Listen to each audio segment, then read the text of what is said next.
Okay, let's just get right into it. We need to talk about that thing. That thing you probably did this morning, maybe before you even got out of bed. That constant need to clear your throat. That feeling that something is just stuck back there and it just will not go away.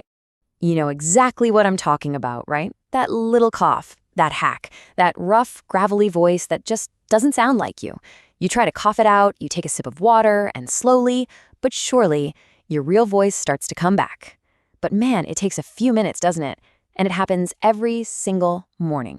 And it's more than just a little annoying. Your family's probably used to it. Maybe your spouse jokes about it. But deep down, there's that little voice in the back of your head wondering, is something wrong with me? Why does this keep happening? Well, today we're going to get to the bottom of exactly what's going on, and I promise you, there's a clear way to handle it. Now, I'm willing to bet you've tried to fix this. Of course you have. You're not someone who just lets things go. But that's the really frustrating part, isn't it? Nothing seems to make a real, lasting difference. Does this list look familiar? Throat sprays, medicated lozenges, maybe you even tried an antihistamine thinking it was allergies. And look, some of this stuff might give you a few minutes of feeling better, but the next morning, boom, you're right back at square one. And there is a very, very specific reason why. And here it is, the big aha moment. Everything you've tried before was aimed at the wrong target. You've been trying to get rid of the mucus itself, which makes sense, but you haven't been addressing why the mucus is showing up in the first place. And get this, some of those remedies can actually make the whole situation worse. Just take a look. In antihistamine, right, its whole job is to dry you out. But that means it's also drying out your throat, which makes the mucus that's already there even thicker, stickier, and harder to clear. Or what about those lozenges? Sure, the menthol feels good and numbs things up for a bit, but most of them are loaded with sugar, which is like a buffet for the very bacteria you're trying to get rid of. See? You've been fighting an uphill battle.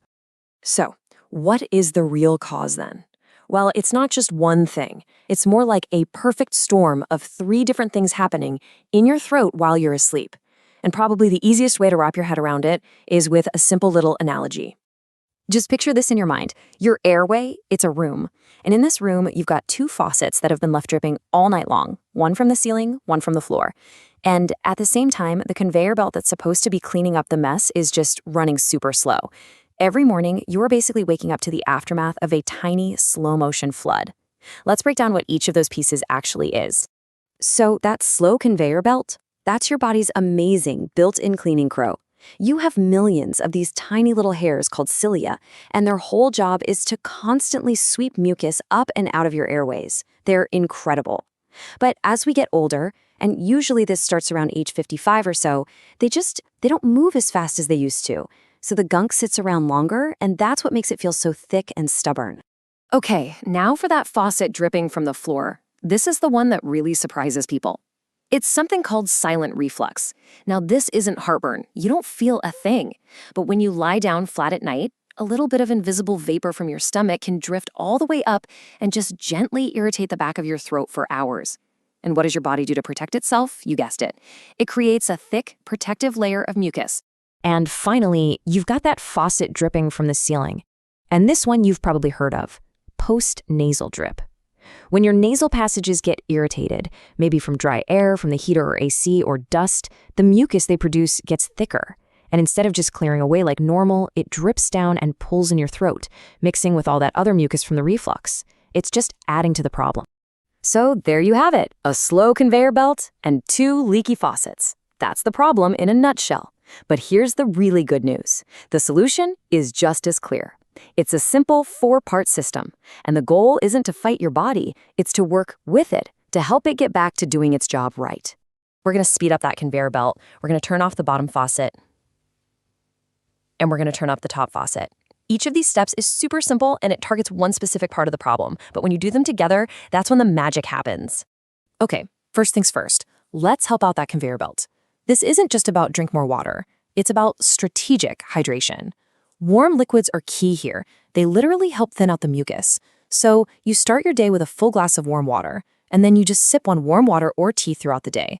This keeps everything moist and moving, making it way easier for those little cilia to do their job. All right, step 2, let's shut off that bottom faucet, the silent reflux. And the secret weapon here is gravity. It's that simple. By propping up the head of your actual bed frame, not just piling up pillows, by about 6 inches, you create just enough of an incline. And the research on this is amazing. It can slash the amount of reflux reaching your throat. And for a little bonus, try sleeping on your left side. The way your stomach is shaped, it makes it even harder for anything to sneak up. Now, to turn off that top faucet, a simple nasal saline rinse is your best friend. But here's the key. This is not something you just do when you feel stuffy. You have to be consistent. Doing it once in the morning and once before bed every single day physically washes out all the irritants and calms down that inflammation. No inflammation means no more thick, drippy postnasal drip. Consistency is everything with this step. And finally, step 4. Let's soothe and clear everything with a special tea. And this is serious business. Fresh ginger. It's a powerhouse. It calms inflammation in your throat, and it helps your stomach empty faster, which reduces that reflux pressure. Then you add some raw honey, not the processed stuff, which has its own healing properties. Just make sure the tea cools down a bit before you add the honey so you don't lose any of those good benefits. So there you have it, the 4 steps. And look, this isn't some overnight magic pill. It's a routine. It's about giving your body the support it needs to get back in balance. And when it does, well, the results are about so much more than just not having to clear your throat. So here's what you can probably expect. In the first few days, you'll just notice the mucus seems thinner, easier to handle. By the end of the first week, your voice should be clearing up way faster in the morning. But the real game changer, it's usually around week 2. That's when you'll wake up one day and realize you just didn't even think about your throat. You just started your day. That's when you know you've turned a corner. And honestly, this is the most important part of this whole thing. That morning cough, that gravelly voice, it's easy to start thinking that's just who you are now, that it's just part of getting older, but it's not.